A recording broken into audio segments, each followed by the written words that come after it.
What's up everyone? Too many things to fit into a short video this time, so here's a full-length video for you guys. So, just to recap, Facility Zero is a parkour game that I'm working on, and right now I need to finish all the parkour features before I can create maps and actual gameplay. So, let's get into it. So the first thing I want to do is create a tutorial level where players can learn the features of the game, and I can test them out if I want to.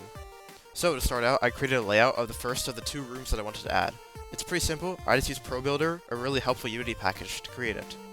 Next, I adjusted some of the rooms to add some elevation and jumps to force the player how to learn how to wall run and slide. Technically, as you know if you watch my Coyote time short, you actually don't need a wall run for this first part, but we'll just let it slide, no one will figure out on its own, right? After running through it and testing it, the first section feels good, so I then added a second section that forces you to wall run, so any tryhards out there, they actually have to wall run. Next, I learned how to use Unity Shader Graph to create a nice lava texture that I can use to fill in the gaps in the jumps so that a player will die if they miss. With the lava in place, the first half of the level, the chill part, is pretty much done for now. But as you may have noticed so far, something's missing. The beautiful enemies that I made 2 weeks ago haven't made an appearance in the tutorial yet. To fix that, I whipped up a second room tutorial that introduces you to combat and fighting. And right now, the only way to kill enemies is with a gun, but guns have a kind of big problem, they run out of ammo, and the easiest fix to that problem is just give the player melee weapons, like a sword. So I opened a Blender and I created a pretty crappy but temporary sword model that will do for now. Let's give the blade a mist of material to make it glow, add some fancy code, then program a quick slashing animation, and then voila, we have a sword that we can use to kill the enemy robots. To make sure that the player can't just spam the sword and negate the need for other weapons, I added a stamina meter, and swinging the sword takes a quarter of the stamina, which regenerates kind of quickly over time, as to not make it seem unfair. But as I was testing Sword, I noticed a kind of big problem.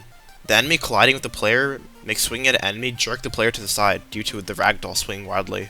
This is a pretty quick fix. I just changed the enemy's layer when it dies so that it doesn't collide with the player upon its death. In Unity, a layer is a way to categorize certain groups of objects and like their collisions and what can see them and whatnot. 5 minutes of troubleshooting later, and the sword slashing feels a lot better. The sword still isn't perfect and still needs some more tweaks to make it feel better, but for now it works and I'll just leave it. I only really changed the slash animation from being a rotation blade to a translation, so that it actually looks like a slash, and less like a military radio scanner. The last thing I did to the sword is I made the gun duck under the sword when you slash it, so that it doesn't clip through the gun and look weird, and I just gave the UI a bit of an update. Now, swords are cool and all, but they just don't feel dynamic enough for a parkour game that's based on movement. So, the next thing I wanted to add was a blink strike, where you dash up to an enemy and attack them in their face. It's a cool mechanic that shows up in a lot of games, and will make it feel a lot more fast-paced and dynamic. To implement it, I made it so that if you middle click on an enemy that's in range, the player freezes for a fraction of a second, dashes up to the enemy, and slashes them in their face with the sword. I made the blink strike take up about half your stamina, so realistically, you can only do 2 or 3 in a row, making it from being too overpowered. With all the mechanics that I wanted to implement for now implemented, there's only one real thing to do left. Lighting. I haven't really worked with lighting in Unity before, so I used this amazing tutorial from Brackeys to get the basics down. There's 2 types of lighting in Unity, there's baked lighting and real-time lighting. For the environment, I'll be using baked lighting since it's a lot more performant since it's not generated on the fly. However, since I don't have access to my PC since I'm at university, it's kind of annoying to have to bake lighting as it takes 2 or 3 minutes every time. But it's okay, because I pass the time by scrolling Instagram Reels. After baking the area lights and adding some lighting probes to simulate real-time lighting on moving objects, such as a gun, the level looks a lot more presentable, like something that fits an early release and not a 10-minute effort. And with that, the tutorial levels are pretty much complete. This devlog was more of a lot of small things being put together, but now I'm ready to create some real levels for the game, and hopefully something will be released for playtesting soon. But for now, sit back, relax, and enjoy the tutorial gameplay with some chiptune in the background.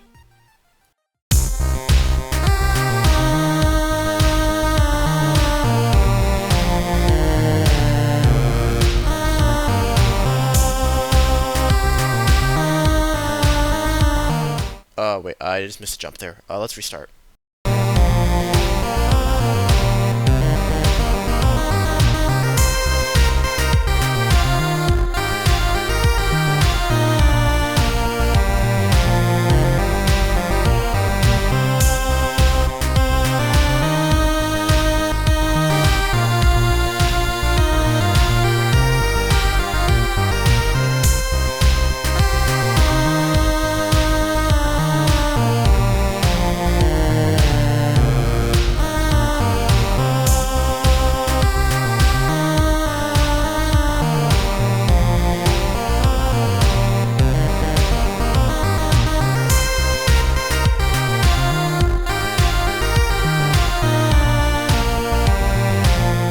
Hope you enjoyed that. Make sure to subscribe or you will miss one of the games of all time.